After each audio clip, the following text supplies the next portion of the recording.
Oh, this has got to be leading up to the final confrontation with Roa. It seems like we're getting near the climax of the Arcueid route, which I'm assuming is going to be much crazier than it was in the original game, of course. I mean, they could do much more in this than they could in the original game, obviously. So I'm very interested to see how it plays out in the remake. For as long as I can remember, I felt alienated from my family. It's a thought that's been with me ever since I was a child. From the moment I was sent away from the Tono household to live with the Arimas. No, on second thought, I felt this way long before that happened. Well, there's a reason for that. I've never had to ask myself why it is I feel that way. I started out in this world alone. There were people around me that looked like my parents, so I simply tried my best to behave like their child. I think that house with the old tatami floors may have been my first home. After some incident happened, I was taken from there to a giant Western-style mansion. At that mansion was a pair of siblings, a brother and a sister, who were around the same age as me. I felt that I got along really well with them. However, I always got the sense there was a wall between me and their father. I tried really hard. I went to great lengths in order for us to become an ideal family. I wanted him to believe that we were father and son, even if we weren't related by blood.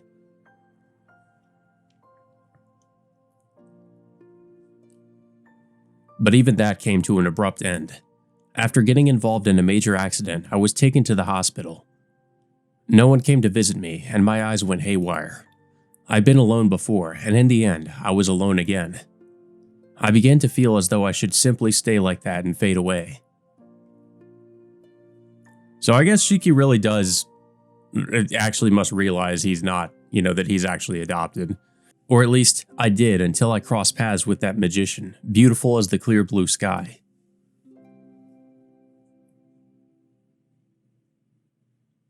And then everything changed. My life was never the same again.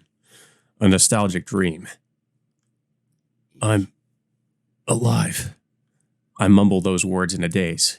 Although I'm unable to lift a single finger, I'm at least able to speak. The knife has been removed, and a bandage has been wrapped around my chest. As I come to my senses, I realize that this is my bedroom. Nisan, it appears you've come too. Akiha, so you were here. It seems like Akiha was sitting next to my bed and nursing me. Akiha, you...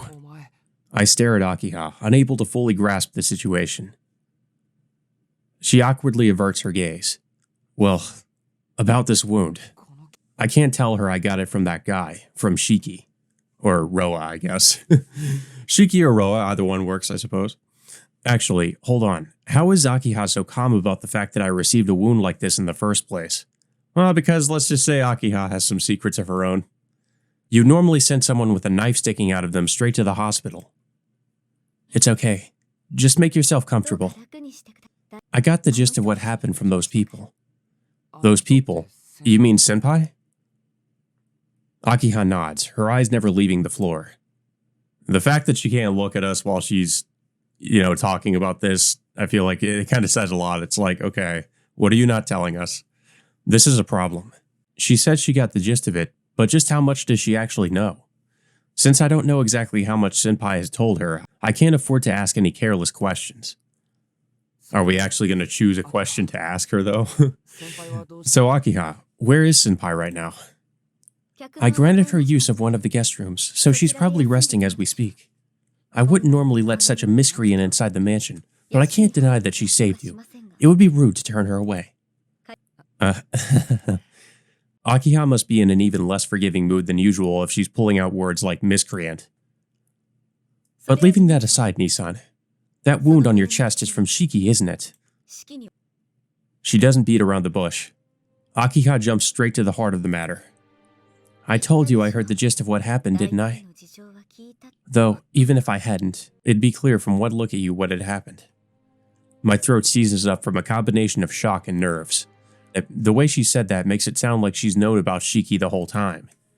Probably because she has. Akiha, you knew about Shiki? Yes, I knew. In fact, it was because I knew that I called you back to the mansion. Hold on a second. What do you mean by that? I mean, to tell the truth, I still can't make heads or tails of all this. I was sure that there had to have been another child back when you and I were kids. Things just didn't add up otherwise. But when I asked you about it, you told me there hadn't been a third child. Yeah, she lied. In regards to that, I apologize. I've been lying to you the entire time, even in this situation. Even though I knew it would end up like this, I still continued to deceive you. So, there were 3 of us. But then, why did he disappear from the Tono mansion 7 years ago? My memories from back then are pretty hazy. The other kid, all I can really remember is that he was a boy around my age, and that the 2 of us always played together.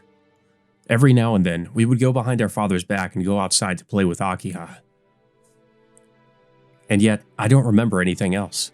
The reason for his disappearance, the fact that his name was pronounced the same as mine. I've completely forgotten just about everything. I don't get it. There's only one thing I do remember, and that's the scene I saw in that forest clearing. Ever since I returned to the mansion, I've been haunted by the image of that hot summer's day, like some sort of waking dream. Akiha was there, I was there, and in front of me, the corpse of another boy covered in blood. The corpse? Wait, I'm sure I remember that vampire saying something about this, that he returned the favor of being killed. Then, does that mean that dream? Did I really kill him? Is that why he suddenly disappeared? Is the reason I forgot all about it because it was such an inconvenient truth? Yeah, probably. Probably because it would just completely break your mind if you realized you actually did it. Akiha, No, you're wrong. You didn't kill anyone. Well, at least there's that. We just fatally injured him. What you remember is what Tono Makihisa led you to believe. Father did that? That seems like way too much of a stretch. Why would the old man tell me something like that? What do you mean by that? Akiha, you knew everything? Even what happened 7 years ago? About Shiki? Yes, I didn't want you to remember anything about Shiki. I'd hoped for you to remain blissfully ignorant forever, if at all possible. Alas, it seems that I have failed. Keeping his existence hidden was an impossible task to begin with. She chuckles derisively at herself.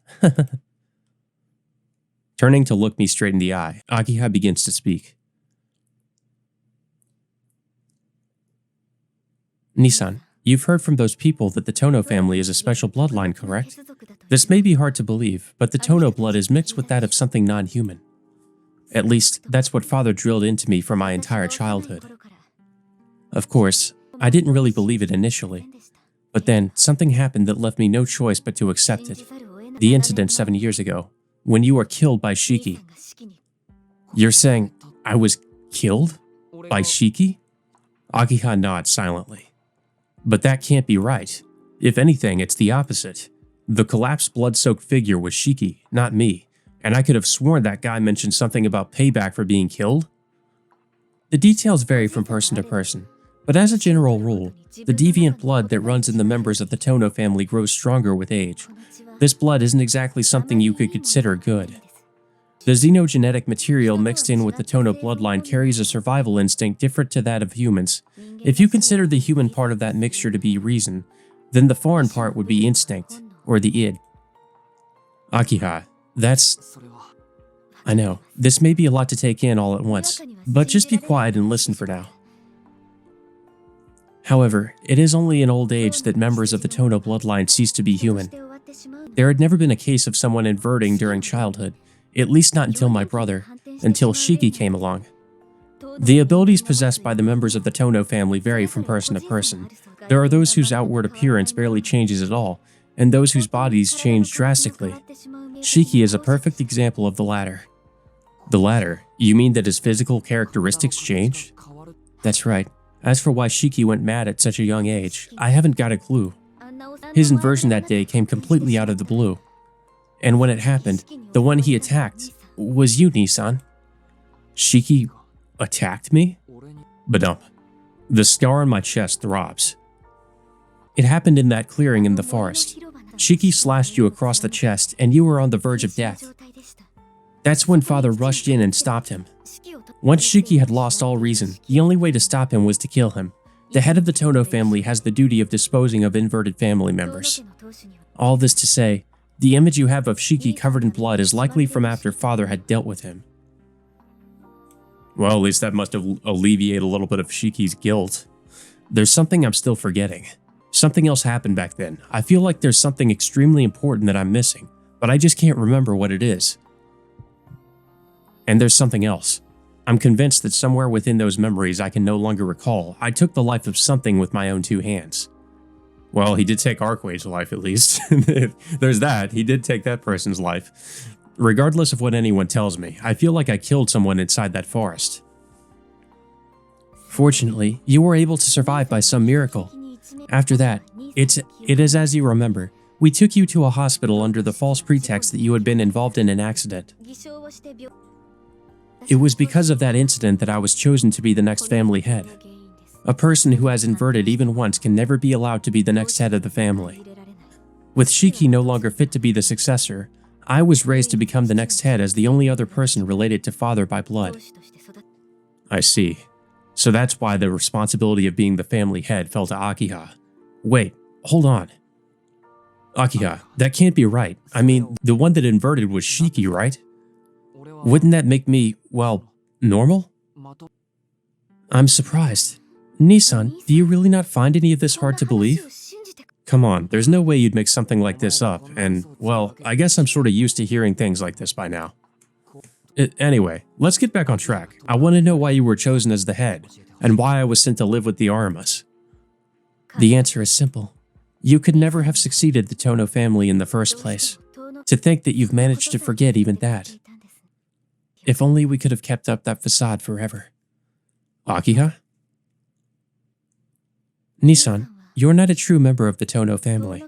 You were simply adopted by Father on a whim because you happened to share a name with my brother. Huh? There was you, there was me, and then there was Shiki. We were raised as if we were truly brothers and sisters. You and Shiki got along so well back then that it actually made me a little envious. But everything went to hell when Shiki turned into that thing. Father disposed of Shiki in secret. Oh, here's the music. However, he couldn't have it become publicly known that he'd lost the eldest son of the Tono family. I'm sure you understand that the Tono family name carries a lot of weight in society. As such, it would have been imprudent to make it known that his eldest son, his heir, had passed away. That's when Father hit upon an idea. If he treated Tono Shiki, the one Shiki had killed, as his own child, then he could pretend that Shiki, who had ceased to be human, was an adopted child that had passed away in an accident. That was the moment when you and Shiki switched places. The one who had been killed survived, and the one who had killed died. Such is the relationship between the two of you. But then, if I'm not your brother, if I'm not part of the Tono family, of course, I'm not a member of the Arma family either. Then, just who am I, and where did I come from? I'm sorry, no one can answer that question anymore. You, the child known as Shiki, no longer exists. The child known as Shiki died 7 years ago. I do not mean that he physically died, but rather that his existence was erased. His records, his past, his home, and even his memories are no longer of this earth. 7 years ago, when you switched places with Tono Shiki, Father got rid of absolutely everything. Huh? That's why you were entrusted to the Arima family. In order to keep up appearances, the eldest son of the Tono family had to be kept alive, but because you weren't truly related by blood, you could never become the heir. Father banished you to the Arima household under the pretense that your health had declined as a result of the accident. He ordered me never to let you back into the Tono family. Akiha's voice is trembling. Her head is bowed, and it seems as though she's struggling to contain her emotions. She must be feeling guilty toward me about all this. But her feelings are misplaced. I don't hold any of this against her at all. Knowing she feels this way about me makes me feel blessed, if anything. But even so, there's something that I absolutely have to ask. It's no good. There are still two things I'm unsure about. I need you to tell me more, Akiha. Otherwise, it's just going to keep on bugging me.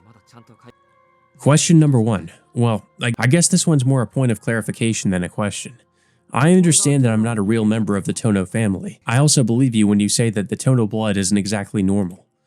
But if both those things are true, then why are my eyes the way they are? The truth is, I have a bit of a strange constitution myself. Is that just a coincidence? I don't know. It's true that father was not the type of person to adopt a child on a whim.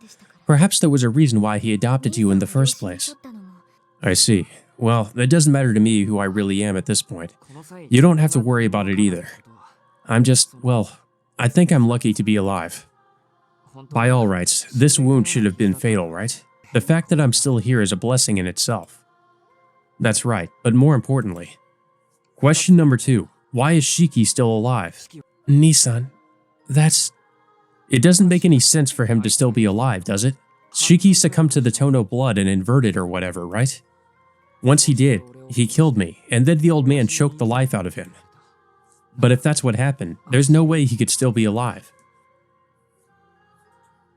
I can only think of one possible explanation. If I was to somehow escape death, then the same must also have been true for him. On second thought, it's also possible that the old man just didn't actually kill him at all. Even if Shiki had gone mad, he was still his own flesh and blood. What if, instead of killing him, he whisked him off somewhere to try and cure him in secret, like how I was taken to the hospital? Akiha doesn't respond. The fact that she doesn't even try to deny it is her strength, and also her weakness. It's as if she's confirming that at least the broad strokes of what I said are true. I see. So if Shiki had returned to normal, he would have been brought back to the mansion as Tono Shiki. We're talking about the old man after all. That's not... Akiha looks down without finishing her sentence. It's fine. It isn't your fault, and it isn't the old man's fault. Of course, it isn't Shiki's fault either. Things just happened to turn out that way, that's all. I just happened to be unlucky, and some crazy guy from another country happened to take over Shiki.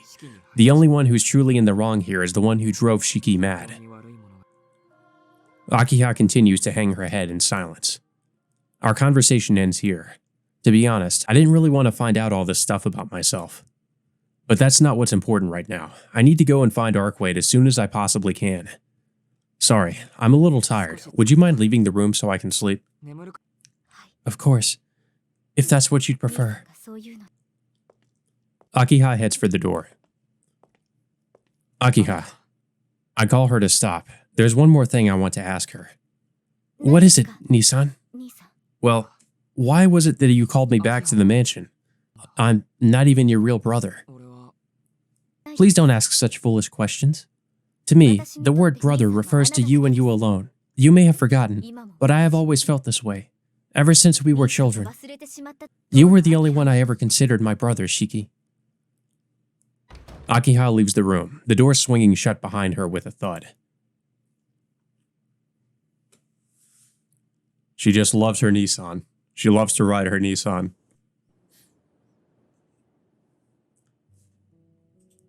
With Akiha gone, I finally have a chance to take stock of my current situation. It's just past 10 o'clock. Barely 4 hours have passed since I was attacked at the school. My body won't move at all. I feel like I've turned into a remote-controlled robot. I know what I want my body to do, and I don't feel any pain, but my limbs won't even budge. I let out a deep sigh and calm myself down. I'm obviously not going to have much luck if I jump straight to trying to move the larger parts of my body, like my arms and legs. I should start off small, then work my way up. I concentrate my efforts on trying to move just the pinky finger of my right hand. I pour all my energy into that little finger. I devote every fiber of my being to the goal of simply wiggling my pinky. My muscles feel like they're about to burst, but I focus each and every one of them on that single point. Several minutes pass. I break out in a sweat, but eventually my pinky finally twitches slightly. Alright. I heave a huge sigh of relief. Even if it's only my pinky, I've begun to claw back control over my body. I can do this. I'm not just a doll. I can move as I please. Next, as though rediscovering my sense of kinesthesia, I extend that control from my pinky finger to my ring finger, then to my palm, my elbow, my arm, all the way up to my shoulder. As movement returns to my limbs, so too does the pain. Because my entire body had been paralyzed, I hadn't felt it before. It makes perfect sense that as my nerves begin to slowly regain their function, my sense of pain will come back as well.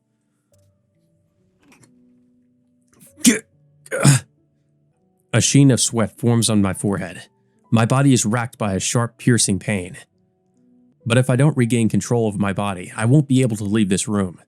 I won't be able to get out of here, head for the city, or make it to the school. I won't be able to catch Arcueid.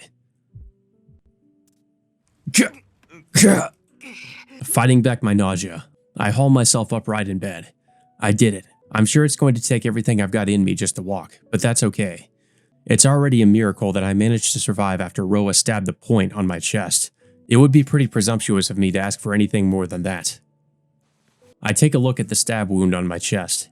However, there's nothing there that could be mistaken for one of those points of death. There are 2 such points on my body, but neither of them are on my chest. Oh, so fortunately he seemed to have missed. Huh? Suddenly, I feel calm. If someone stabs one of your points of death, you'll die instantaneously. That's an irrefutable fact. So the fact that he didn't do that means, I mean, the fact that he was even still alive means he obviously didn't stab his point of death. Even an immortal monster like Vlav was no exception to that rule. But then, if that's the case, there's no way I should have survived having one of mine pierced. Maybe what he sees is actually something else. I continue to mull it over as I busy myself with putting on my jacket. But then, there's a light knock at the door, followed by Senpai letting herself into my room. Tono-kun, didn't they tell you to stay in bed? What on earth are you doing up and about? Senpai marches directly over to the bed. I just wordlessly take in her appearance for a moment. What is it, Tono-kun? Is there something on my face? Yeah, you're wearing glasses. You're right. I guess we're matching. Seeing her smile like that clears away any doubts I might have had that she's the same old senpai I knew before. Despite saying she'd disappear from my life, she still went out of her way to rescue me. She may have turned out to be the sort of person that can go head-to-head with Roa, but that behavior is just what I'd expect from the senpai I remember. Thank you. You've saved me again. Yeah, this makes the second time I've had to get my hands dirty. Next time you're on your own, so be prepared. Second time getting her hands dirty. I was referring to when we talked at the site of the collapse. She must have saved me again some other time without me even realizing it.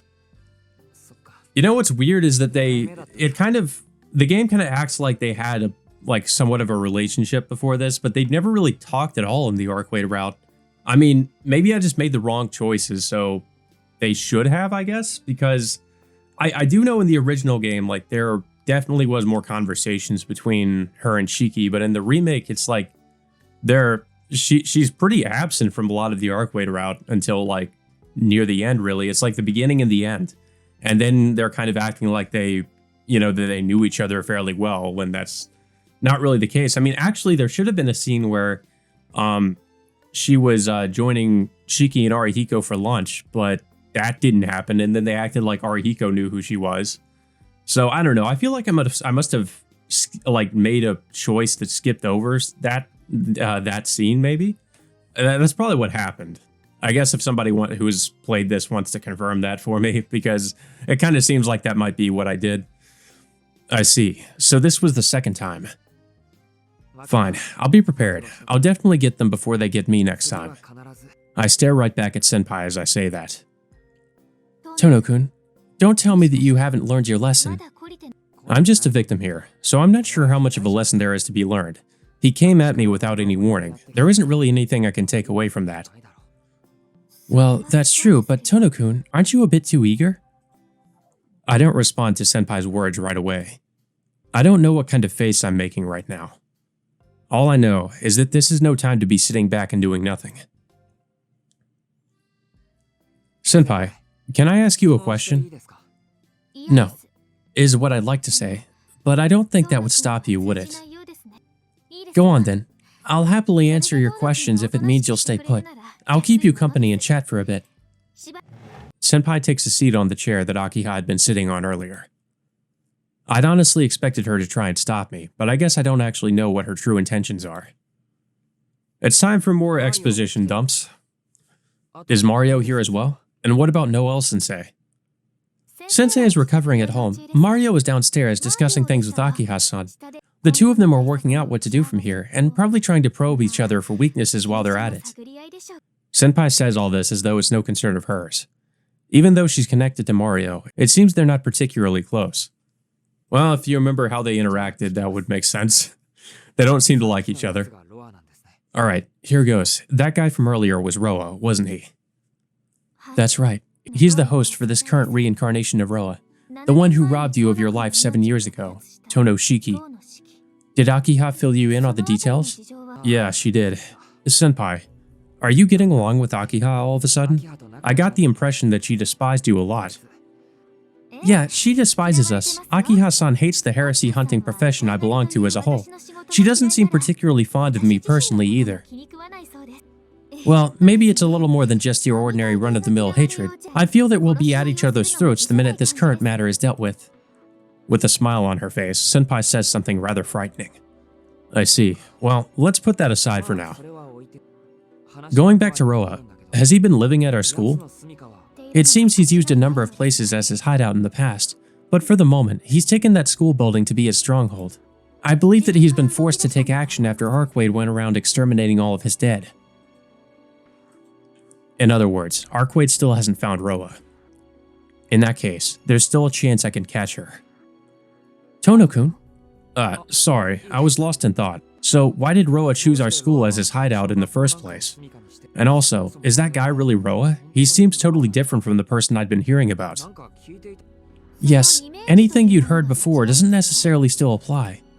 Roa is a reincarnating vampire. It's only natural that his appearance, character, and even his tastes would change. Listen to me, Tono-kun. The body that Roa chooses to reincarnate into is raised as a human with their own personality and everything. Roa can't manifest himself unless the host reaches a sufficient level of intellect. It's only once that human has matured into an individual that Roa uses them as a seedbed to bring himself forth. Don't think of it as the host turning into Roa. Instead, it's more as though the idea of Roa takes root in the host and gives rise to a whole new Roa. And so, even after a new iteration of Roa awakens, his behavior will continue to somewhat match that of the host. He's influenced by the host, so you're saying this Roa thinks exactly the same way that Shiki would. I'd say it's more like 50-50. Tono Shiki, the target for the reincarnation, has been in a state of delirium for the past 7 years. As a result, whenever the ego of Shiki himself wanes, his concept becomes closer to that of the original, to the first Roa. That's why he was acting both as a reincarnation of Roa and the vampire form of Shiki at the same time. This is the first time in Roa's history that something like this has happened. In a way, the person known as Roa doesn't exist anymore. What remains is nothing more than an obsession, eternally chasing immortality. The problem is that obsession contains a will, a history, and an accumulated knowledge of wizardry. Roa doesn't care what his body gets up to so long as it furthers his quest for immortality. Roa will not try to stop Shiki's will or get in the way of his desires. Instead, he will help him satisfy those desires. This is because if the host's unfinished business is taken care of, then that vessel will belong completely to Roa. Shiki's desires. Pretty much revenge, from what I understand, if he wants to kill Shiki. Yes, it's likely that he prioritized killing you above all else, even above remaining hidden from Arcueid. Shiki's objective was to kill me? But why? That's a good question. I can't say for sure, but it seems that Tono Shiki thought you were the one who killed him. That's totally backwards. I'm the one who got killed back then. But you're still alive. Shiki's the one who ended up dead. As a result, you ended up becoming Tono Shiki, right? After Shiki was punished at the hands of the Tono family, he was miraculously revived. Even so, he couldn't just go back home again. He no longer had a place he could return to. After all, the eldest son of the Tono family was alive and well, living with his sister Akiha-san. In a way, you killed the person that was formerly Tono Shiki. You stole everything from him, even his home. Shiki was being kept locked up somewhere by Tono Makihisa, so it's pretty easy to imagine how he'd feel about you living freely in his place. So to Shiki, I'm just an imposter who's using his name to impersonate him. Correct. I believe Shiki hated you more than anything else in this world. I don't like that this is how things turned out either, but I doubt that matters to Shiki. To him, I'm simply an imposter worthy of hatred. He's a man whose place in this world was stolen away by an outsider. That hatred never went away. It only grew larger and larger over the course of those 7 long years. So that's how it is. Given all that, it makes sense for killing me to be the first thing he'd want to do. But you know, I was the one who was killed, senpai. Tono-kun? That's right. I had something taken away from me too. I would have been 10 years old back then. The Shiki who had lived up until that point was wiped away without a trace. I have no memories of my childhood from before the age of 10. Although I never had the desire to meet my real parents, the memories I've lost were probably important to me. The child with an unknown surname, the child known only as Shiki, no longer exists. Tono-kun, you mustn't let hatred be the reason you fight. Senpai must have picked up on something worrying in my muttering, as she gives me a word of advice. But I'm afraid that concern is completely misplaced, senpai. It's not like that. I have a different reason for killing Roa. Huh? You mean, you don't hate him? I'd be lying if I said I didn't, but that doesn't really have any bearing on anything. I have other things on my mind than hate. But even putting all that aside, I still can't leave Roa to his own devices. If I do, then there's someone who's liable to go off on her own and do something incredibly reckless. Yeah, that's why I need to get going. After all, I promised I would help her to the very end. That's right. I can't just laze around here doing nothing at a time like this. Even though she was suffering from an equally severe pain this entire time, she still put on that bright and carefree attitude for me. I don't get it. Why do you want to help her so badly? Arcueid is a vampire. Doesn't that make her completely unlike you? That doesn't matter. I'm helping her because she's Arcueid. It doesn't matter whether she's a human or some sort of monster. Actually, I should probably avoid the word monster. She'd definitely get upset about it later.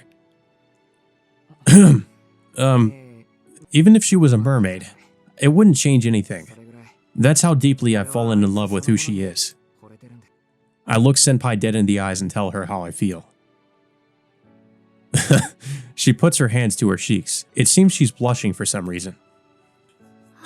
It sounds like you intend to help her until the bitter end, Tono-kun. Of course. That's why I have to head for the school as soon as my body recovers. There's a chance Arcueid will find Roa and end up fighting him. If that happens, there's no guarantee that she'll make it out alive. I'm not sure how much help I'll be in a fight with my body in its current state, but it's got to be better than having her go at it alone. It's no use. Even if you could move freely, she doesn't stand a chance against Roa as she is right now.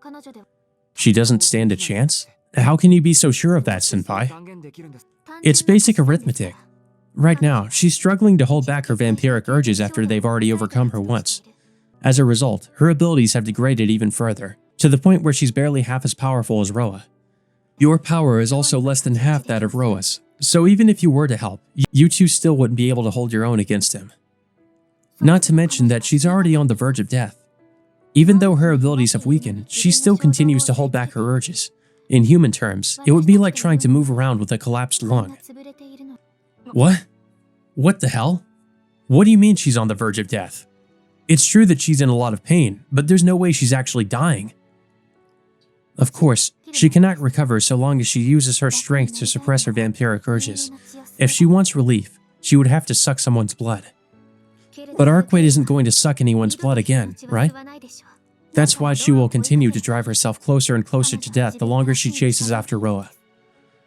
Don't give me that. Don't give me that crap! I stand up from the bed. And then I fall to the ground with a thud. I don't even manage to brace for impact. I just slam into the floor like a piece of discarded garbage. It's so pathetic that I want to die. Even though Arcueid is in that kind of state, here I am, so weak that I can't even walk on my own. Please don't push yourself. Even though it looks like you don't have any physical wounds, your life force is utterly drained. I believe it's an ability that Roa inherited from Shiki. Simply by stabbing you with a knife, he shaved off the entirety of your life itself. My life? The unifying kinetic force that drives life. In simple terms, energy. Everything that's alive generates this unifying force, but the amount that you can store varies from person to person. The amount of life force that can be taken from a single person is not infinite. There's a limit. If all of someone's accumulated energy is snatched away at once, they will cease all vital activity. Life. Life that brings movement to life. You're saying that it's what keeps things alive? Let's see, strictly speaking, I wouldn't say that you're dead without it. It's more like a vehicle that won't move anymore because it's run out of gas. The engine isn't broken, but if you just put some more fuel in it, it'll start right up again. After she finishes talking, Senpai helps me up off the ground and tries to put me back to bed. Enough. I'm not about to go back to lying down. Jeez, how can you say that when you can't even stand on your own? If you don't want to lie down, then at least stay like this. With a firm push, Senpai makes me take a seat on the bed. I'm out of breath just from sitting down on the bed. Damn it. I'm never going to make it to the school at this rate. Even if I did manage to meet up with Arcueid, I'd just end up holding her back. It's okay. You don't have to fight anymore. If you're worried about Roa, he'll be taken care of in a few days. Taken care of? What do you mean? Now that we've identified Roa's host, we can finally request assistance from the Vatican. Our headquarters. We have Mario here this time as well, so in about 3 days, we should have plenty of executors headed our way, which will spell the end for Roa. In the end, the same thing will happen all over again, but at least we'll be able to take care of this generation's Roa. 3 days. 3 whole days? That's no good. I can't wait that long. There's a chance that Arcueid will fight Roa tonight. If that happens, then none of that will make any difference. I put strength into my legs. Doing my best to disguise my labored breathing, I stand up from the bed. Senpai, where's my knife? I'm holding on to it, but do you really think I'm going to hand it over to you? I don't, but you shouldn't go picking up other people's things. Didn't they teach you, thou shalt not steal? Acknowledging my argument, Senpai produces my knife from her habit. This knife belongs to you, so I'm returning it. But are you really going back to the school? I've said it several times now. Before Arcueid has the chance to find Roa, I'll kill him. If Shiki is after my life, then we're destined to fight to the death sooner or later. Given that, I'll take the initiative and go kill him to protect Arcueid. So you're going in that state. I really don't understand you at all. Could you please tell me the reason why you're so obsessed with her? If you do, I promise I won't get in your way. It's kind of like, I think this is the scene in the original where Shiki says that infamous line, "Get out of my way or I'll force myself on you right here." Senpai asks me the same question from before. As I put strength into my trembling knees, I re-examine my own feelings one more time, as though to take from them the strength I need to get out of here. The reason why I want to save her. Is it because I love her? Is it because I enjoy being with her? Yeah, those things both go without saying. But there's a deeper reason, one that I will absolutely never let go of. She's all by herself. I just can't leave her alone. That's probably my reason. You're lying. You wouldn't be throwing your life away for something like that. Tell me the real reason, Tono-kun. I can't accept that sort of answer. No, that really is the reason. She's been on her own up until now, never even knowing that life could be full of fun. All this time, she was alone like an idiot. Isn't that just too sad? I can't stand seeing someone live such a meaningless life. That's why I just wanted to tell her. I want to tell her how many things there are to do in this world, most of them absolutely pointless or meaningless. But even a child knows that the joy of life comes from doing those things anyway. I wanted her to know. I just wanted to show her. She was smiling so ecstatically back then that I wanted to show her how that happiness is something that's always within her reach. This world has so much more to offer. So many things that can make all your pointless troubles disappear. I wanted to bring her to see them all, over and over again. I wanted her to be able to feel like these ordinary experiences really are just everyday occurrences. I wanted to make her happy. I didn't want to do it out of pity. I simply longed for things to be that way. For her to always be able to smile. After all, her smile is a truly beautiful sight. Isn't that just the way it is? I have to make her even happier to make up for all the time she's spent on her own. It would be unforgivable not to balance out that loneliness. Besides, It's so incredibly simple for her to stop being alone. It's totally foolish to even worry about things like that. That's right, it's way too simple. All you have to do is talk to someone and do the things you want to do. I'm sure that anyone could have done it. Anyone could have made her happy. So yeah, it's true that there's no need for me to struggle on with this pathetic body of mine. There are plenty of people out there that could take care of her loneliness. I know that. But I just can't accept it. But I can't. I can't leave her to someone else, and I can't part ways with her like this. For me, there's nobody else. And now a terrible person like me. A person who gave up on everything and died like a dog is asking for so much. I'm in love with Arcueid. As a man, I love anything and everything about her. But above all, I want to bring her happiness with my own hands. If that means giving up on my life, then so be it.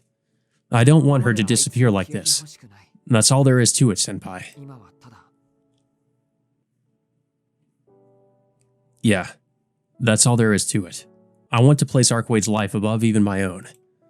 I can say with conviction that this is the reason why my eyes exist. You really think anyone else could do that? Don't be absurd. Nobody else possibly could. I'm pretty sure you're the only person in the world capable of saying something like that. Senpai breathes out a heavy sigh and shrugs her shoulders. Senpai? I got a little worked up. Surely she's happy after all that. Her mouth curls into a wry smile. She spoke those words in a gentle voice. And then, I hear the sound of tree branches rustling outside the window. Wait, she was listening? Huh? No need to panic. It was just her leaving. I'd been feeling as though something was amiss for a while now. It seems my suspicions were correct. Senpai glances over toward the window. But it really isn't like her to prioritize you over Roa. Well, I guess if she's decided to go take care of him, I should go deliver the finishing blow. Why? Why did Arcueid come to my room? You were attacked by Roa, so she was probably worried about you and came to see how you were doing. She spent some time eavesdropping on our conversation, and now she's just left to go face him. She's going? But why? Isn't that obvious? If I had heard what you had just said, I would have done the same thing. Yeah, I'm jealous, but at the same time, I feel sorry for her. But still, why? You said you wanted to save Arcueid, but she doesn't want you to get mixed up in this. So there's only one solution. Now then, you must have given up by now, right? No matter how hard you try, you'll never be able to catch up to her. Please leave the rest to us and take it easy. Don't give me that crap! In a fit of rage, I grabbed Senpai by her collar. Simply doing that triggered a bout of dizziness, but that doesn't matter right now. You asked for my reason knowing that this would happen, didn't you? No, I never knew that you saw her that way. I admit, this was an error on my part. Senpai's expression is utterly unflinching. She stares back at me, her eyes calm as ever as I grab her by the collar. Doing this won't solve anything. Arcueid has already left. This isn't the time for me to be blaming Senpai. I'm going after her. Take me with you. Do you really expect me to listen to threats from someone in your condition? No, of course not. Like I care. If you don't do as I say, I'll fuck you up. So he said that instead of, I don't care, I'm not monetizing these videos, instead of, I'll rape you right here. What, like, so I don't know what's worse, like him threatening to beat her up or him threatening rape. Like they're both pretty, the other, okay, this one's kind of, I don't know, they're both pretty stupid, honestly.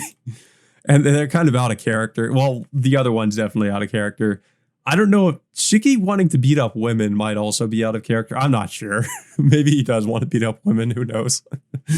Senpai's expression is thrown into disarray. That's pretty much my reaction to that. That composed face of hers gives way to shock, followed by what appears to be deep thought. She's actually considering this. It's like, I don't think you need to worry about Shiki doing anything to you. And then, Senpai lets out yet another sigh. Although that's quite a charming proposition, I suppose there's no way around it. Okay.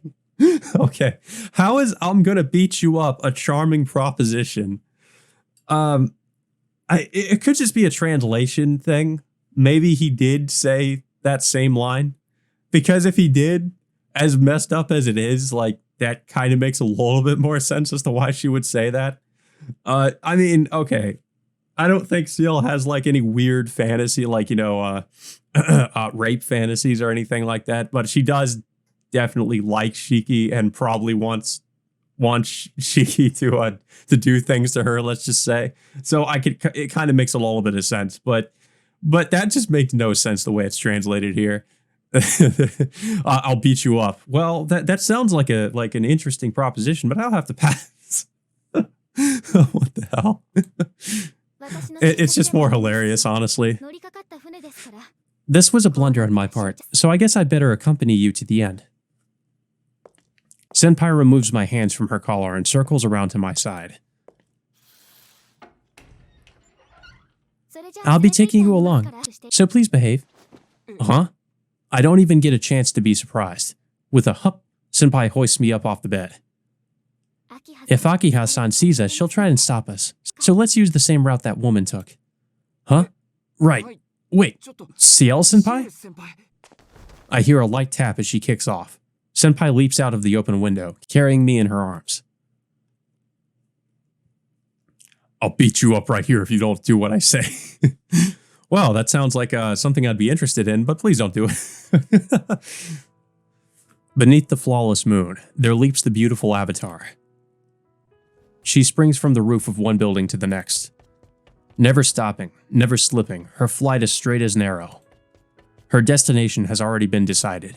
The city's educational institute, that high school building, far removed from the hustle and bustle of the city, is the battlefield haunted by her mortal enemy.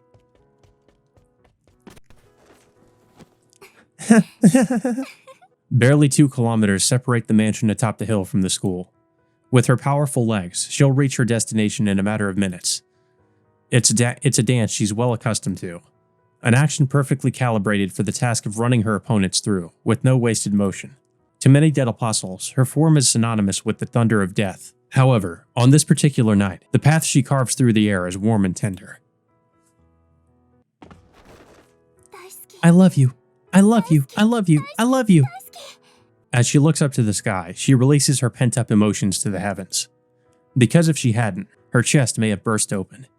If she hadn't placed her hands against her cheeks, she would have grinned so hard that she'd have fallen. Her chest brims with an indescribable light. A continuous shiver of fulfillment runs like pins and needles from the base of her neck up into her brain. This is the first time she's felt these things, and she revels in it. The pessimism that bound her until recently is nowhere to be found. It's possible that her body really is on the brink of collapse. It's possible that she really doesn't have enough strength left in her to fight. It's possible that even if she defeats the vampire lurking in that school, there may be no future for her. It's possible that everything up until this point has been a fruitless struggle, that there is no meaning and no salvation. I don't care. None of that matters to me. Herself, Roa, their petty feud. All of that is already in the past for her. What animates her now is the feeling held within her heart. A feeling that she is experiencing now for the first time, the desire to protect the one she holds dear. This generation's Roa is different. He isn't as obsessed with the true ancestors, and his pursuit of immortality is half-hearted. This Roa harbors an intense motive against one person in particular. After looking back at the course of events, she comes to a conclusion. She understands the connection between Shiki and Shiki in much the same way as she understands her own relationship with Roa. That's why. I'll take him down. She will not put him in harm's way ever again. And now, she no longer feels hesitant to fight Roa. Up until a few minutes ago, she had been terrified of going up against him. After all, the voice of reason in the back of her head had told her that her odds of winning are slim. It wasn't the idea of being unable to eradicate Roa that terrified her. It was the thought that if she were to be defeated, if she were to disappear, she would never be able to see him again. But all that has changed. What drives her now is the overwhelming joy that courses through her entire body. She's all by herself. I can't just leave her alone. That's probably my reason. She lets out a soft squeal, her eyes, her lips, her entire body curling in on itself in nervous embarrassment. I wonder if I can win. I wonder if I'll survive. I wonder if I'll ever be able to see him again. It makes me wonder if we're going to get the quote-unquote true ending for the Arcueid route, or if we're going to get the good ending. I know in the original you had to go through the route again to get the good ending, so I'm not sure how it is in the remake. It would be nice if I could, she thought. For that reason, she'll fight. She'll fight for that ray of hope. This is the first time she's had such a guiding principle. It is neither hatred nor duty that drives her. The avatar in white races through the night, spurred on by happiness, by the joy of being able to do something for his sake.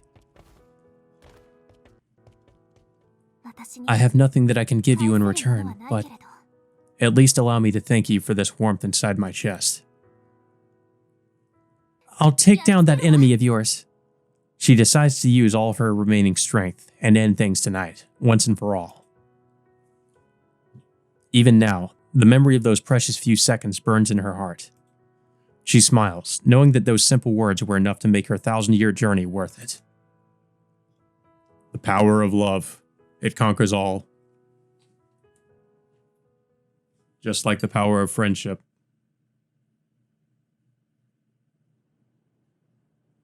We race through the darkened city and finally arrive at the school. Senpai ran the whole way here, leaping from rooftop to rooftop, just as Arcueid had, but somehow she isn't even short on breath despite also having to carry me the entire time. It's only now beginning to dawn on me that she may actually be just as outrageous a person as Arcueid herself. Oh, if only you knew. Tono-kun, can you walk? I'll walk even if I can't. I have to, if we're going to kill Roa. I guess you're right. Then please stand up on your own 2 feet from here on. Senpai sets me down on the ground. The school building is eerily quiet. The only thing that awaits us once we enter is a fight to the death. I draw a deep breath and take off my glasses. Ugh. I'm struck by a splitting headache. This intense discomfort, coupled with the fact that I can't even move my body properly, is almost enough to make me want to scream. This is bad. He may have only just awakened, but if he's being bolstered by the current phase of the moon... Senpai gazes up at the night sky with a serious look on her face. The lambent light of the moon spills down, illuminating the darkened school. What's so bad exactly? I'm talking about Roa's condition. The extent of a true ancestor's power waxes and wanes in accordance with the phase of the moon. The fuller the moon gets, the stronger they become. The same is true even for dead apostles like him. Tonight, he borders on being almost unkillable. It's possible that I may not be able to kill him with the equipment I have on hand. So he's practically unkillable. Still, that means nothing to me. So long as there exists a way for him to die, then it doesn't matter how difficult he might be to kill. I can kill him all the same.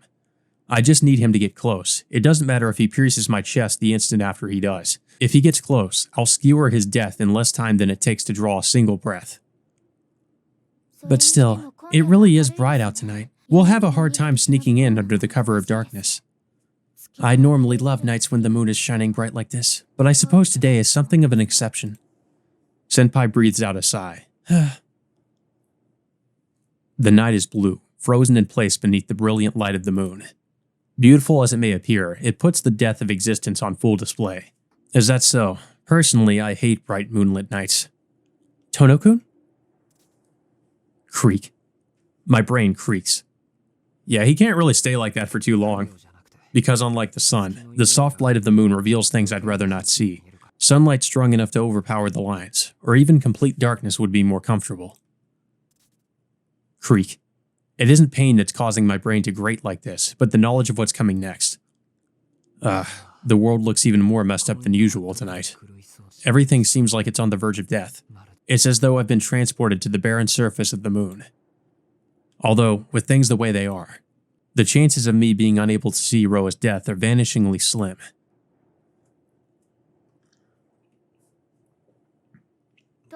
Tono-kun, this is where we part ways.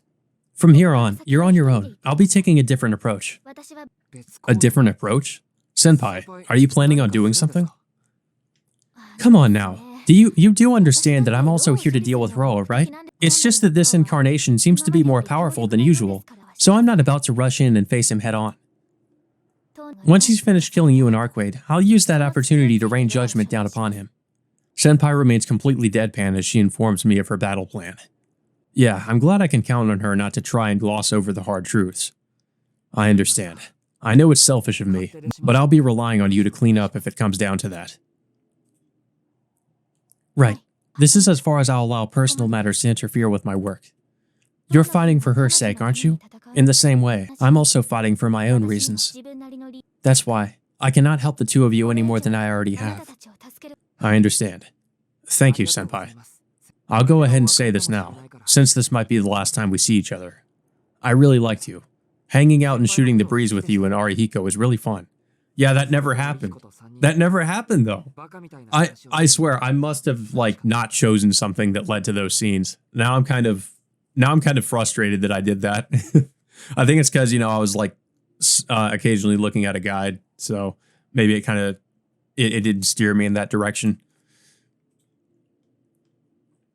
Yeah, it was like a dream for me, too. Senpai flits away toward the school building, vanishing like a bird melting into the darkness. Alright. Here goes nothing. I ready myself as well. I slip past the front gate. I can barely even walk properly. The school building feels impossibly distant. With every step I take, a fresh wave of nausea washes over me, but still I push through and force my body to jog toward the school. It's time to save our waifu. Leaving Tono Shiki behind, the executor infiltrates the darkened school building. This is no headlong assault, it's a clandestine operation. She's already well accustomed to raiding enemy territory. To CL the executor, slaying vampires is a matter of professionalism, not pride. The thought of barreling in through the front door would be insane to her, as would the idea of challenging him to a fair fight. She propels herself along like a creeping shadow. Her advance is silent, of course, but that's not all. Her scent, her body heat, her heartbeat. Every vital process that could give her away has been sealed off from the world. She even goes so far as to completely empty her mind. There exist some vampires who are able to detect the ripples of cause and effect brought about by an intruder's thoughts. It's not clear whether Michael Roa Valdemjong has reached that level as of tonight, but a true ancestor like Arcueid can almost certainly exert that amount of dominion over the area. If Arcueid realizes that CL has infiltrated the school, then that information will also become known to her opponent, Roa. If that happens, then a surprise attack is off the table. In order to avoid that scenario, CL turns herself into a machine.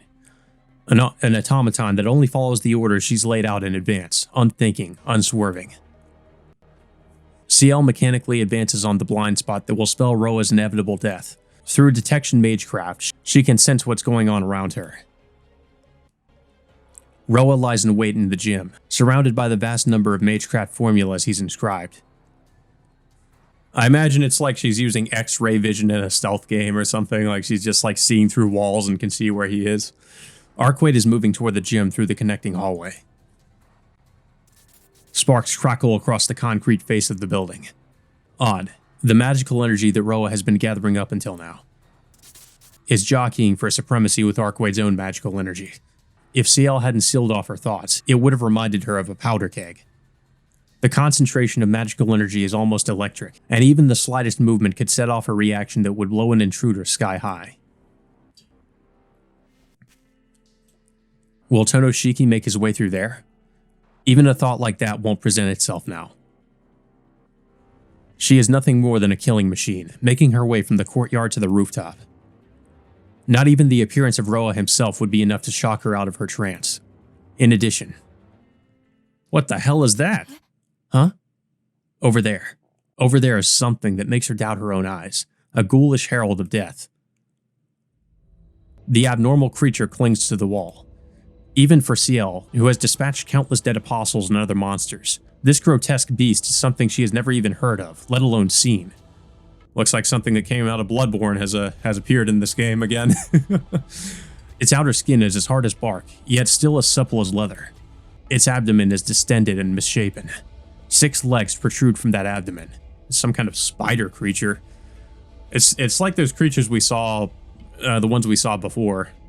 It's interesting. These things are obviously new, and they're also terrifying. Claws and tusks like those of a colossal dinosaur jet from the lump on its right shoulder. Its lower body resembles a spider. Its upper body resembles a human. That said, the 8 eyes give off a distinctly spider-like impression. But what's most bizarre of all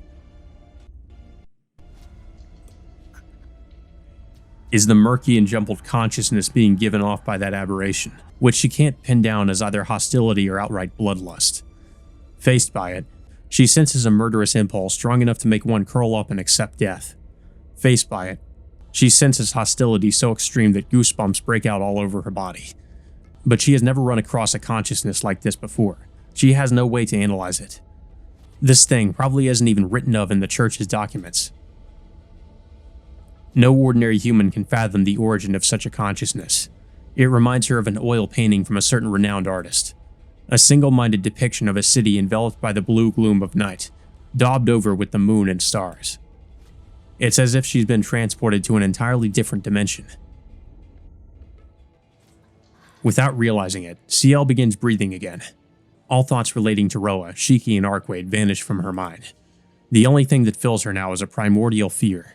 A very human fear, the sort a girl would naturally have before she learned of the existence of monsters, before she became an executor. Namely, an unbearable revulsion for creepy things. The school building shudders and shakes.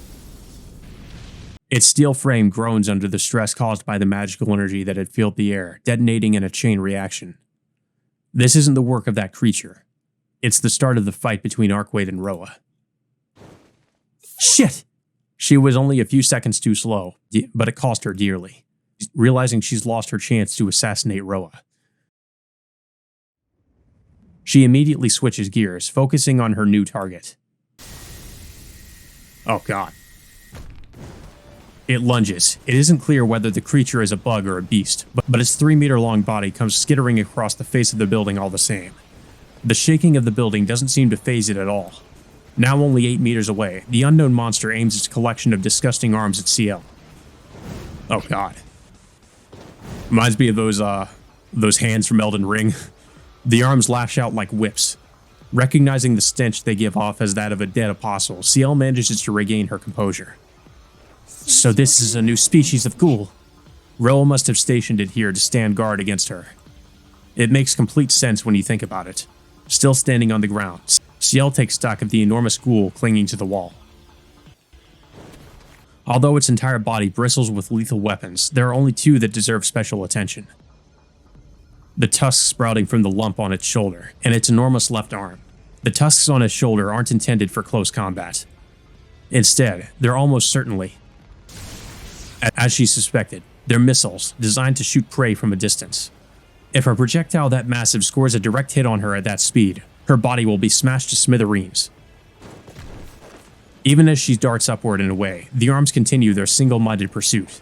Entirely unperturbed by the hail of blows raining down around her, the executor leaps away to the rooftop in the span of a single breath. The enormous ghoul comes scurrying for the rooftop in pursuit. Its 6 legs send it gliding across the ground just as smoothly as it had scaled the face of the building. It's surprisingly fast for its size, but as she studies its movements, she begins to piece together her plan of attack. The enormous ghoul is like a mobile gun emplacement. Its elastic right arm, along with the tusks that protrude from its shoulder, the next volley of which is already beginning to grow back, must be its forward-firing weapons. A body tailored to excel at long-range warfare. However, that doesn't necessarily mean it's weak when it comes to close combat. If CL were to rush in to attack it head-on, that gigantic left arm would steamroll any defense she might be able to muster. But then again, that'll only happen if it can hit her. The enormous left arm goes against the entire concept of that ghoul. It throws the whole body off balance, and actually ends up hindering its own movement. If that left arm had been identical to its right, it would have made for a much sturdier mobile fortress. It may have even been able to corner CL with its long-range offensive. Oh god. Huh! Its arms whip out at her once more. Dodging each of them by a hair's breadth, the executor continues to surge forward. The fear that had gripped her mere moments ago has vanished completely. She might still be in the dark about the true nature or origin of this enemy, but she's at least managed to get a handle on its fighting capabilities. Even though it's an entirely novel threat, there's nothing to suggest it's capable of taking her down. There is no risk that she'll lose to that ghoul. She has complete confidence that the armaments she has on her are more than sufficient to exterminate it. If there is a problem, it would be time. The enemy is wholly unknown. Its abilities rival that of greater dead apostles. Taking all that into account, it seems unlikely that it'll die after only 1 or 2 judgments. Just how long will it take to kill it so utterly that it can no longer regenerate? 10 minutes. I can't afford to take any longer. The Executor's Magecraft scorches the ghoul's body. Despite taking a lightning strike that would have obliterated the body of even the largest of animals head-on, the ghoul leaps backwards and continues to engage in battle with the Executor. The Executor grits her teeth as it becomes clear that the ghoul is tougher than it looks. Her attack has only gone a small way toward fully killing the enemy. As of now, she has no way of knowing just how her actions will affect the outcome of what happens here tonight. Damn, so some giant mutant spider creature. What the hell happened here? The inside of the school is pockmarked and cratered. It's like a small typhoon swept through the halls, starting at the bottom and working its way up. CL may have sped through the city at a breakneck pace, but it still wasn't enough to catch up with Arcueid. Her battle with Roa has already begun. They're upstairs. I run down the hallway. The erratic sounds of destruction echo in the distance, and I can smell burning in the air. My consciousness attempts to retreat with every step that I take. I clench my fists as I fight to keep a hold of myself. My fingernails dig into the palms of my hands as I use that pain to spur my body onward. I'll happily destroy my left hand with my own nails if it means I can keep my body moving. I only need one working hand to carry my knife. I reach the end of the hallway and rush up the stairs. The sounds are getting louder. They're probably coming from the 3rd floor. I've almost caught up. If I make it in time, we still have a chance. Arcueid knows about my eyes, and she's a calm and rational thinker on the battlefield. Once she knows I'm here, she'll let me make full use of my abilities. She'll defend and I'll attack, same way we played it against Flav. So long as she's able to pin Roa down, I'll take care of the rest. No matter what happens, no matter the risks, I'll break through. That's why I can't stop here. I reach the 3rd floor. The trail of destruction carved across the walls continues on down the corridor, all the way down to the walkway that connects the 2 school buildings together. Shit! Forcing my faltering legs to move, I sprint down the corridor. I reach the end of the corridor, where it angles off to join the walkway. What I find there is a battle in its final moments. Within that walkway, 2 figures confronting each other at a cautious distance. On the far side of the walkway stands Roa, loitering with an air of relaxed assurance. In the center of the walkway is Arcueid, slumped to her knees, her breathing heavy and erratic. But who is this person? This isn't the Arcueid I know at all, far from it. Thick black lines snake across her entire body. She seems utterly drained, and her body is on the verge of collapse. It's like she already has 1 foot in the grave. She is now only a shadow of the beautiful flower I saw in the penthouse hotel room that night. Arcueid! I rush in. I don't give a shit about Roa anymore. I don't care what kind of traps might await me in this walkway. I just sprint toward Arcueid as fast as I'm physically able. But before I get very far, she locks eyes with me. Still on her knees, Arcueid turns back and fixes me with her glare. My body won't move. The instant I met her gaze, my entire body was frozen solid, as though it had been turned to stone. Mystic eyes of petrification. What a cold woman, to think you turn your mystic eyes on a companion running so desperately to your aid. You could at least have given him the honor of dying loyally by your side. An amused voice reverberates down the walkway. His grin isn't directed at me, but at the kneeling figure of Arcueid. Mystic eyes. But why? Why is Arcueid using something like that against me? Even though I finally made it here. Let go! Let me go, Arcueid! Arcueid averts her gaze from me and turns to face Roa. She says nothing. She doesn't explain herself to me at all. All she does is stare at the enemy standing before her, a look of pain on her face. Why? Why? I lose the ability to even speak. This isn't one of the effects of Arcueid's mystic eyes. I made it all the way here, and yet I'm frustrated with myself for being so powerless, and my body, which had protested at every step of my journey here, begins to grow cold. Good! So you finally made up your mind, princess?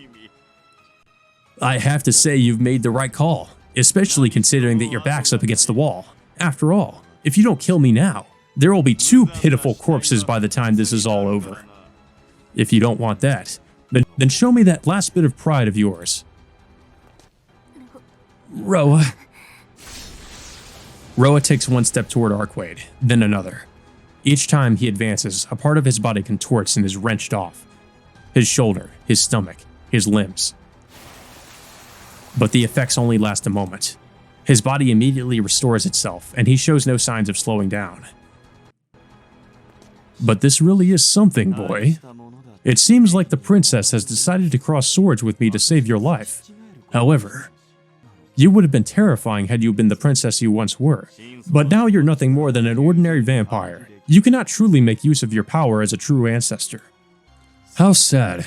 So sad that it breaks my heart. But also, how unbecoming. It would have been far better for you to simply give in to your desires if the alternative was to sink to such a wretched state. Shut up. Arcueid's voice rings out across the walkway. The ability to temporarily rewrite physical phenomena, the power to manipulate natural phenomena as you see fit, to exercise control over entropy. Such are the natural rights of the true ancestors as the planet's sense of touch itself. Truly, the authority of creation. No matter how much humans strive to master magecraft, we will never manage to measure up to the true ancestors. However, at the same time, you cannot interfere with us humans directly. That's because the apes we humans once were have evolved to become possessed of prosperity, knowledge, independence, and wisdom. We are no longer in the same category as this planet. The best you seem to be able to muster now is to slice at me with that vacuum of yours. But that's no longer enough to stop me. And besides, I've already surpassed you. You see, there is something I have that you don't. Arcueid has stopped breathing altogether.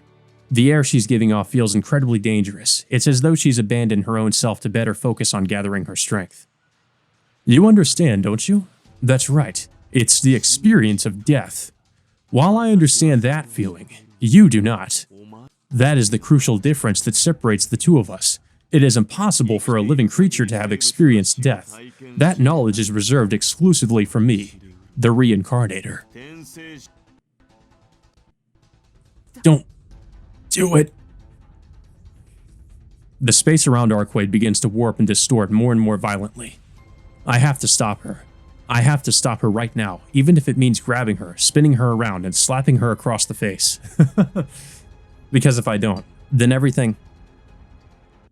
All creatures harbor an instinctive fear of the unknown. Not even otherworldly beings such as the true ancestors are free of it. And yet, no matter how much you study the arcane, no matter how long your lifespan may be, you will never be able to experience that return to nothingness, true death. By rejecting death, you have obtained incredible power, but at the same time, you have hamstrung yourselves. While you have avoided death, I have accepted it. That is what sets Michael Roa Valdemjong apart from Arcueid Brunstad. Even now, I live in the age of man as a human. A specter of a bygone era such as yourself has no right to punish me. I hear a cracking sound. The windows lining the walkway are overlain by images of something else entirely. Stop it! Can Roa not see this? This billowing wave of energy so potent that death itself cannot trespass upon it. But if you still wish to challenge me, I won't stop you.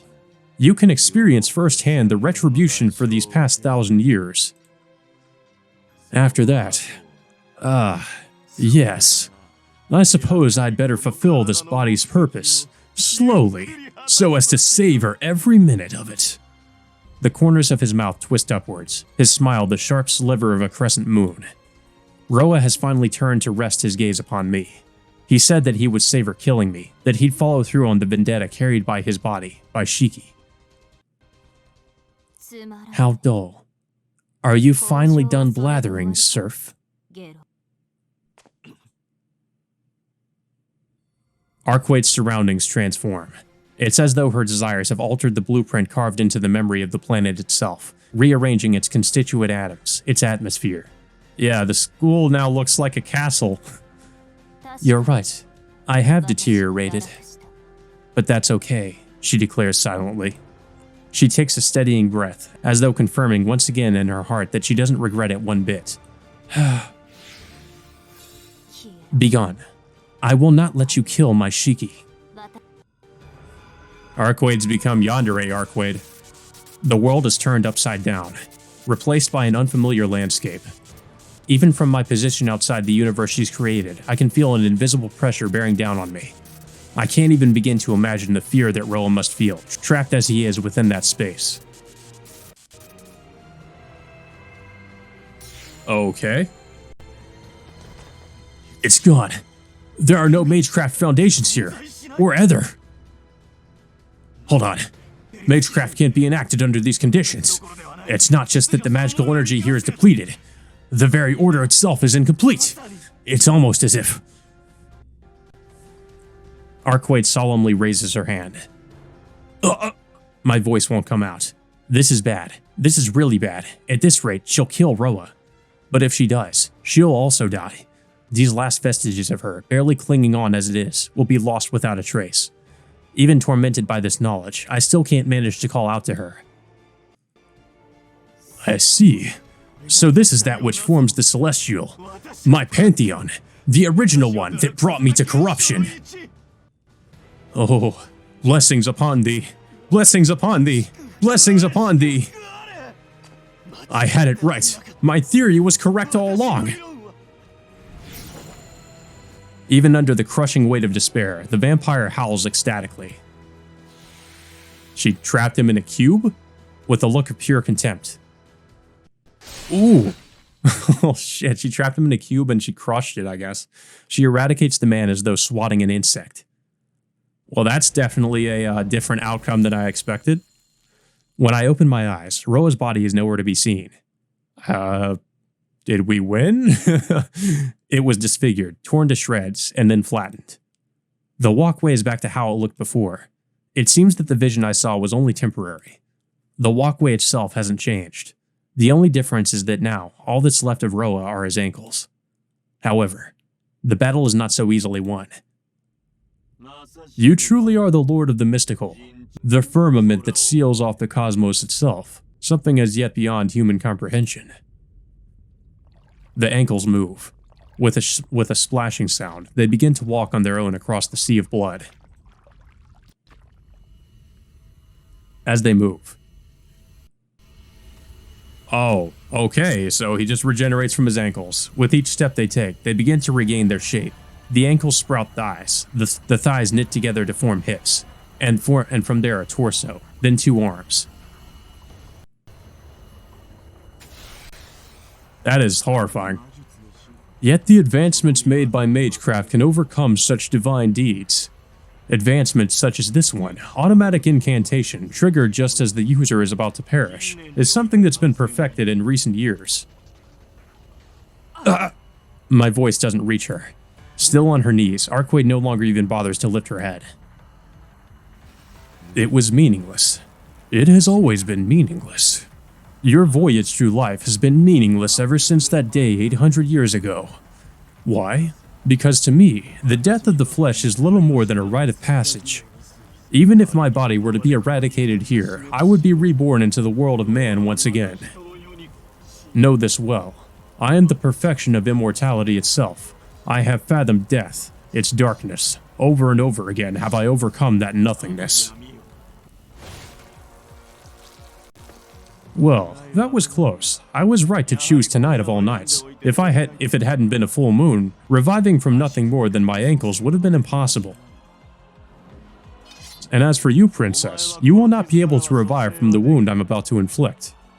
My claws, you see, have the same ability as that boy over there. My body won't move. Or, not even my voice will reach her in time.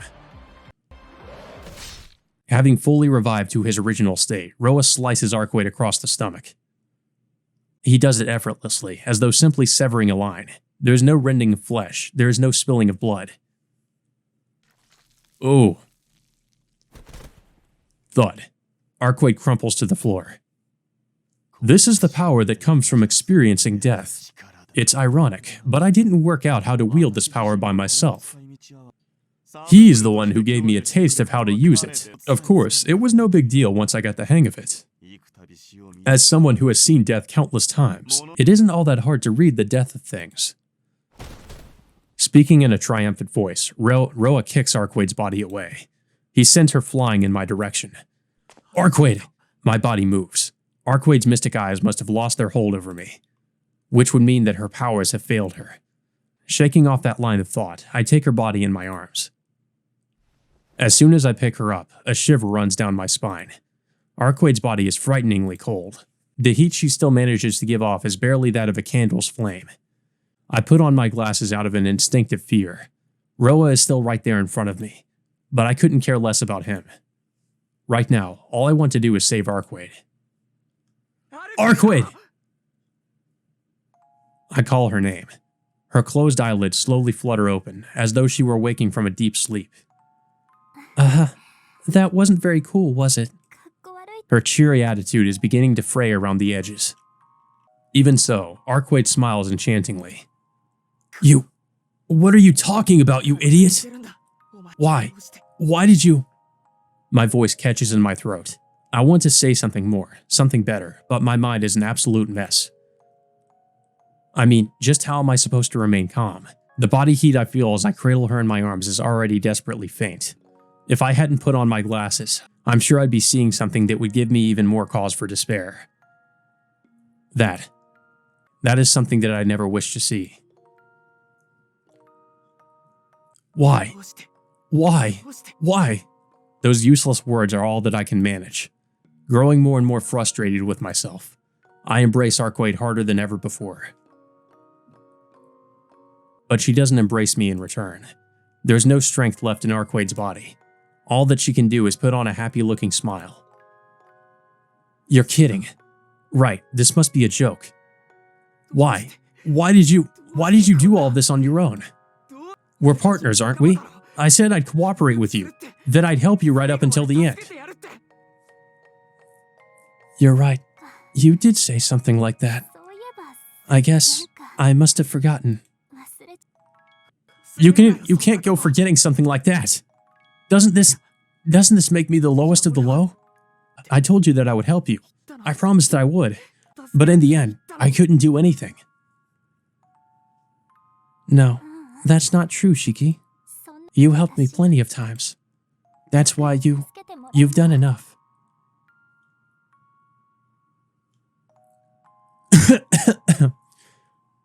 She smiles painfully through blood-flecked lips. That's why I thought I should at least do this much to show my gratitude. Yeah, I think I may have pushed myself a bit too far. I'm glad I was able to protect you from Roa in the end. I'm speechless. Arcueid's eyes no longer see anything. She hasn't noticed her own wounds, nor has she realized that Roa's still alive. For her. Time had already come to an end the instant she delivered that blow against Roa.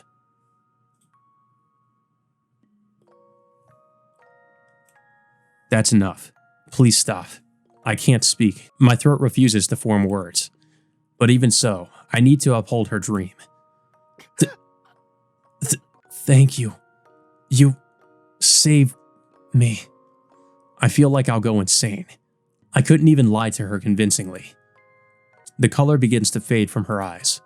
Her body heat is steadily ebbing away. I'm going to lose her. Am I really going to let her slip away like this?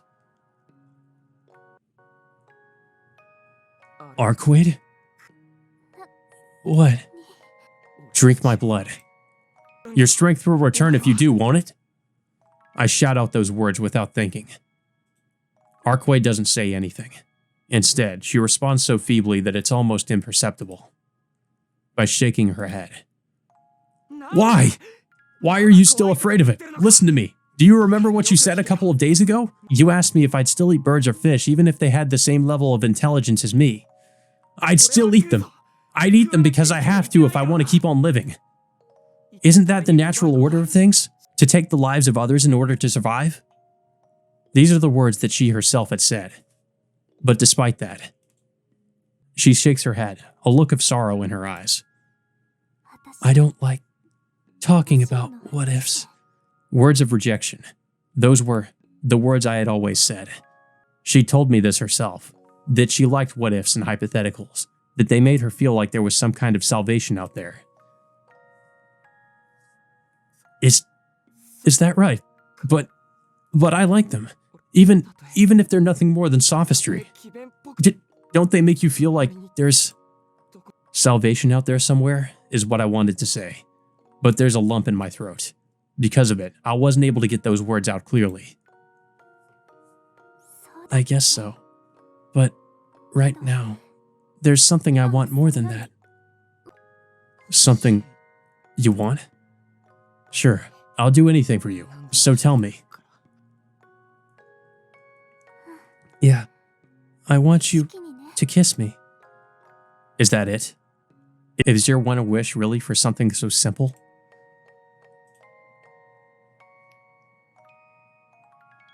I press my lips to hers. There is none of the sweetness, none of the tenderness that was present the other day. It was simply me touching her cold lips with my own, a kiss without warmth. Nothing more. After I draw away, she smiles from the bottom of her heart. I'm glad.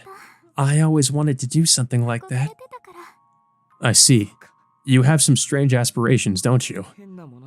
Yeah. I feel strangely happy. It was something so small, but it meant so much to me. I've been alive for an incredibly long time, but in all those years, I've never experienced anything close to the joy I feel right now. That's why. I feel like I wouldn't mind going out on a high like this. She murmurs those words. As she finishes speaking, her body goes cold.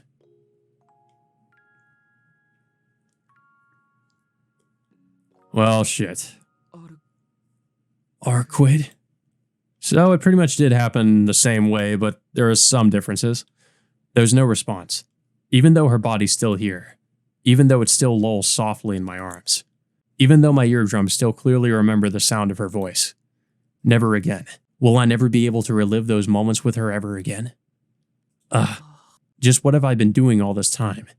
I wanted to make her happy. I wanted to teach her all sorts of new things. I wanted to show her around all sorts of new places. I wanted to be with her forever. And yet, none of those things can ever be realized now. It's over. There's no escaping the fact that she's gone now. She went and passed away on me all of a sudden, all on her own, and I wasn't even able to say anything properly to her. This is something that will be with me forever, for the rest of my life. This death, this feeling of silence that's almost enough to drive me insane. These things that I will never be able to forget.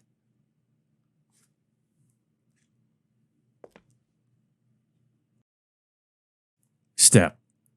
I hear the footsteps of the man who'd been silently watching this all play out. Typical villain, he just watches as, something happens, doesn't really do anything. He's like, I'm just gonna sit in the background and eat popcorn while this is happening. I'll wait until you're done. Are you done, Shiki? I lay the remains of the beautiful avatar on the floor. Yeah, I'm done here. I raise my head and face her enemy.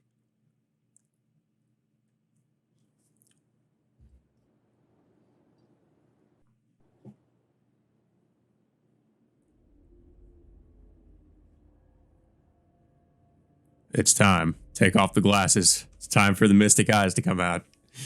We face each other in the moonlit corridor. Roa shows no sign of making the first move. The fact that he just stood by and quietly watched this whole time suggests he's sickeningly overconfident.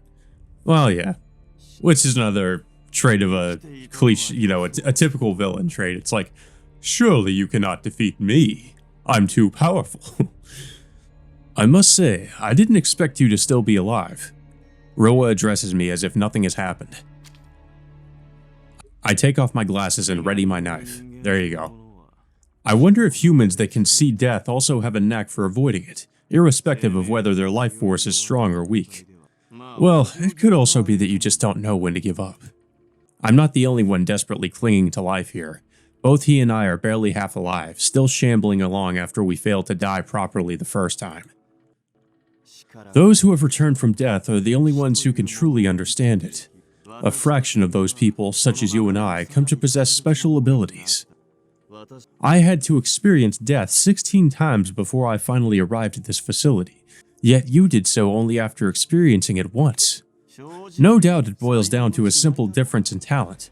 I can't help but wonder just what abilities I might have obtained if I'd reincarnated into your body instead. Well, then he'd pretty much be unstoppable. His cadence is prideful, and his voice grating. Simply listening to him speak is enough to give me a headache. I have two things I'd like to ask you, and one thing I'd like to say. With my thoughts swamped by this headache, I've forced the conversation toward its conclusion. Oh, very well. Let's hear it. Confident in his absolute superiority, Roa views this as nothing more than a sideshow. His response is merely amused. I'm grateful. The more he acts like a human, the more furious with him I become. In fact, I'm already so angry that him seeming human isn't enough to give me pause, it's almost enough to make me laugh. I'll start with the most important question. You, why did you kill Arcueid? That should be obvious. She was after my life. Isn't it only natural that I kill her in return? Though I have to say, that broken down excuse of a princess is hardly what I'd been hoping for. In my current incarnation, I could have taken her apart even if she'd been in her prime. Alas, I never got the opportunity. There's nothing to be gained by getting my hands on a true ancestor that's no different from any other vampire. I concluded that she was worthless, and disposed of her accordingly. It's not as though I'm pleased that this is the way things played out either, I'll have you know. The enemy's lips twist into a grin. My head hurts. Now, take his life away, here and now. I can't stand the thought of him existing for even a second longer. Now then, where do you propose we go from here? Surely you do not plan on challenging me with that body of yours. There's nothing more appealing than a pointless struggle, murderer. He lays out the obvious truth. Dizziness grips me, and I slump to my knees on the floor. However, even if I no longer have the strength necessary to stand, I still have something I can fix my eyes on. Give it a rest already. You can stare at my death all you want, but it doesn't do you any good if you can't even touch me. That fighting spirit of yours is misplaced. Misplaced? That's right. It's impossible for you to be my opponent. It's not a matter of the difference in ability between us, nor is it related to the question of whether you could or could not kill. If there's one thing holding you back, it's that you lack a truth that makes me your enemy. Out of everything he said, those are the only words worthy of note. There's no sense in remembering anything he said up to this point, or anything he might say after, but I feel that the words this man just uttered embody his own inner truth. I hold your abilities in high regard. It appears that Shiki's personality is fading away. I suppose now that I've settled his grudge against you, I'm becoming less like Shiki and more like Roa. He approaches me. With each echoing footstep, the silhouette of his body begins to melt. Am I hallucinating? I must be. He isn't actually melting. It's my vision that's starting to blur. Anger directed at him, hatred directed at him, anger directed at myself, hatred directed at myself. These emotions blend together and come to a boil, the pressure threatening to blow the lid I've clamped over them clean off.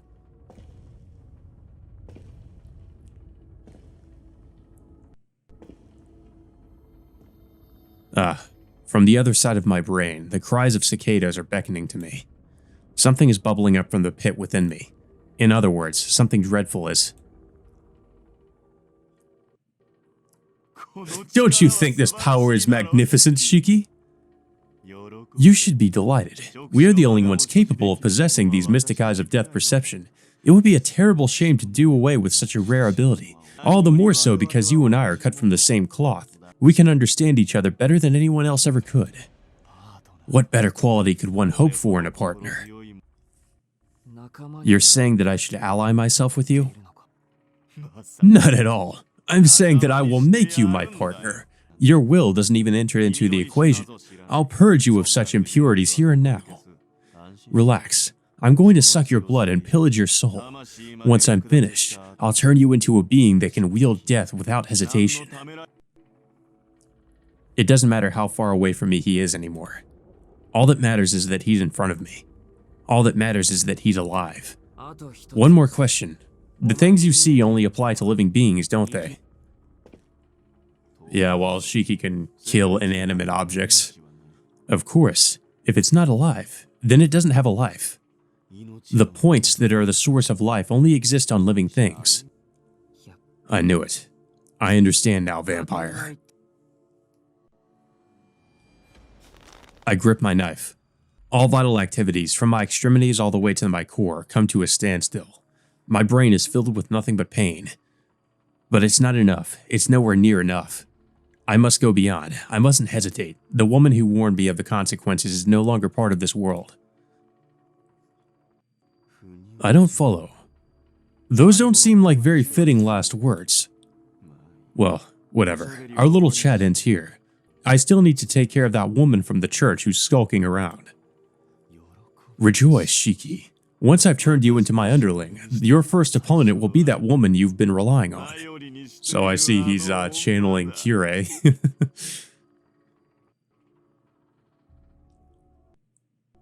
I guess this is going to end the same way as the original too, or this fight's going to play out the same way because, well, I'm not going to spoil it for those of you who maybe don't know what happens in the original game, but it seems like this is going to play out in a similar way. What a stirring provocation. I'll play along, just as you wish. I have no morality or common sense left. I can't recall my own views, my own form. The flesh that composed myself has already rotted away. I've lost what it was that made me, me. I have already forgotten what it means to be human. Oh. Oh no. Wait, what's going on? What the fuck? Hmm? The man comes to a halt. His expression freezes.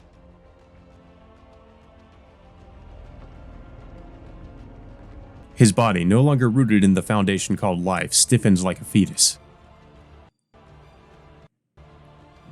Hold on. What's happening? The world hasn't changed one bit. He has every advantage in this situation. Whoa, what the... He can't make out anything that could possibly threaten him, at least not with the level of awareness he possesses. Why are my legs trembling? That's why the only thing reflected in his eyes is fear. You and I do not see the same thing, vampire. My body feels like it's on fire. All you're seeing is life. You don't understand death at all. That's why all you could kill was a single enfeebled woman. You have no hope of killing me.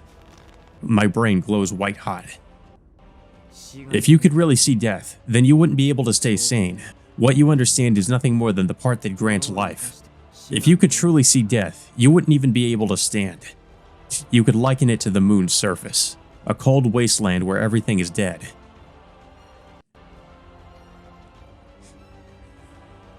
To see the death of things is to be thrown into a world where everything is brittle and uncertain, where everything is so fragile that the ground is next to insubstantial, and the sky could fall at any moment. You bastard. What are you saying? Roa's voice is shaking. It's to be expected. He can't even begin to understand my monologue. What it all boils down to is this. Our eyes may bear a striking resemblance to one another, but they are fundamentally different. Stop it. Don't look at me with those eyes. Roa's voice is laced with fear. He hit the nail on the head with what he said earlier. Humans are creatures that harbor an instinctive fear of the unknown. You don't understand what it's like to feel as though the whole world could die at any second. That is what it truly means to see death. These eyes are not something to boast of. Back then, even simply walking around was terrifying. If I hadn't met that person, I'd have gone crazy a long time ago. You've got it all wrong, vampire. Life and death are nothing more than two sides of the same coin. They will never come face to face for all of eternity. I already told you. Stop looking at me with those eyes! I hear his footsteps approaching. He isn't able to pull off that lightning-fast strike of his. He's paying the price for using up too much of his power against Arcueid. If that's the case, then the outcome is already a foregone conclusion. You know, it's funny because if you think about it, he's kind of making the same mistake as Gilgamesh, is that Gilgamesh underestimated Shiro to his own downfall, basically, and Roa also is vastly underestimating Shiki to his own detriment. I'll show you. This is what it truly means to kill something. I can plunge my knife down far faster than he can reach me. Oh no.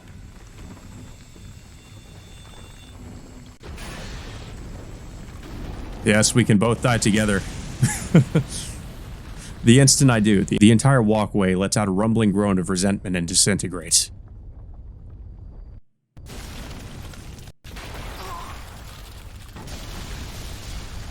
Even Roa's scream is drowned out by the sound of collapsing rubble. The walkway has been killed in the truest sense of the word. Deprived of its meaning, the entire mass immediately crumbles and comes crashing down. Caught in the midst of the collapsing corridor, Roa plummets to the ground, battered by the falling rubble. Yep, so it played out pretty much exactly the same way as it did in the original game. Just with some added things, I suppose. An unnatural collapse. The part of the walkway between me and the opposing school building has crumbled away, as though it had been made of an entirely different material to the surrounding building. Pushing through the pain in my head and the numbness of my body, I head for the stairs.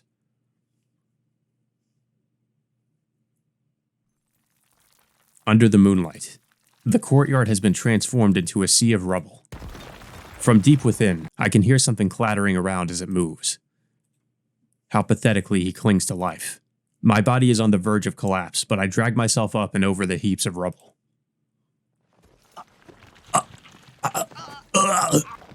It's as though the lower half of Roa's body doesn't even exist. That part of him no longer regenerates, almost like it's been doomed to a fate of non-existence.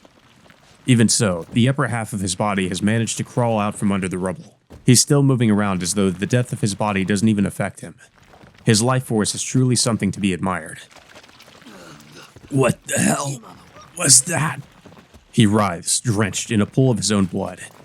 Is he going to reconstruct himself? Surely he will. I see. He isn't able to do that again just yet. If he can resurrect or regenerate, then he ought to be able to make do by crafting a stand-in. What a vampire-like notion. I'm sure that in a few minutes he'd be able to construct himself a prosthetic to temporarily take the place of his lower body. Picking my way across the rubble, I walk over to him. Shiki. He raises his head and glares at me. His eyes are so brimming with hatred that it feels as though it could all come spilling out at any moment.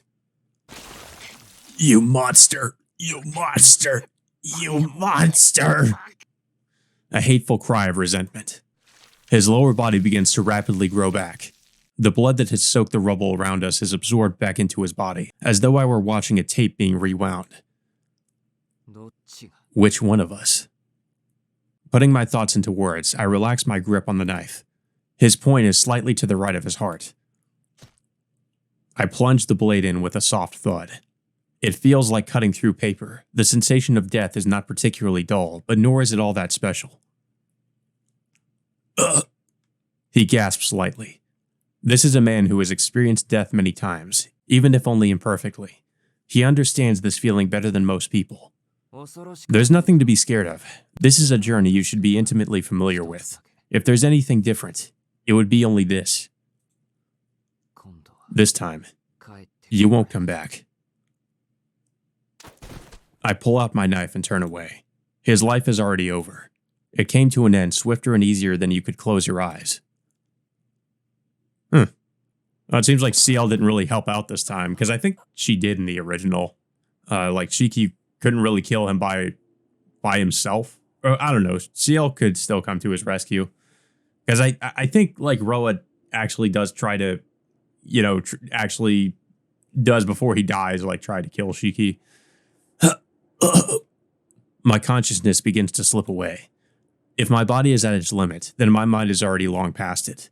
I think Arcueid warned me about this, about how I shouldn't look too closely at death, about how if I push myself too hard, the blood vessels in my brain will burn out, or something like that. None of that matters anymore. If I was prepared to end up like this, if I was prepared to turn into a cripple, I should have killed Roa much sooner. Because if I had, then she would still be alive right now. I've fallen. I'm lying in a heap on the ground. I feel a pain in my ankle. Help! I've fallen and I can't get up. Life alert. When I look back, I see... Oh, here we go. I was right. A monster, crawling only using his right arm. You... He slowly drags himself on top of my fallen body. I'm fading. He wraps his blood-soaked arm around my neck. What did you... I'm fading. How did you kill me? He opens his knife-like mouth, readying himself to bite into my throat. God, that's creepy. I won't die. We are connected. If I move into you, my chain of existence won't be destroyed. His fangs plunge into my throat. There we go. He's gone. Roa's body is torn to pieces in an instant. Phew, that was way too close. There in front of me stands Senpai, slightly out of breath, a collection of blades grasped in her hand. Now then, with that, I was the one who killed this person. I don't entirely understand what Senpai is trying to do here. Like I said, I'm the one who killed Roa. That achievement, that responsibility, and everything else all belong to me. I won't let you take credit or blame for any part of this. I'd appreciate it if you went back home empty-handed and ashamed of how you weren't able to do anything. Senpai places her hands on her hips as she bosses me around. That's really unfair. Just when I thought I'd never be able to smile again, she makes me crack a bitter smile. Senpai. That's sophistry. Sophistry, huh? But if it's a kind of lie, I think that's okay, even if it's hypocritical. Doesn't it make you feel like there's some kind of salvation out there? Those words seem familiar. They remind me a lot of what that woman said to me, back when I told her that I hated talking about what-ifs. I guess you're right. I feel like there might still be a chance at salvation out there yet. Something like that really would be wonderful. But right now your body takes top priority. Are you okay, Tono-kun? Were you bitten? Senpai tends to my fallen body. My consciousness fades. My brain signals that it can't take anymore and that it needs to rest. Tono-kun! Tono-kun! Hey! It gradually grows further away. My self-condemnation, my regret, the headache tormenting my brain, the warmth that remains in my hands, all of it. It all slips away like a receding fever. I have a memory of staring up at the same moon long ago, with my eyes still open. My consciousness shuts down completely. Like a monitor that's been switched off, it vanishes without even a trace of a lingering afterimage. And then Shiki died, the end.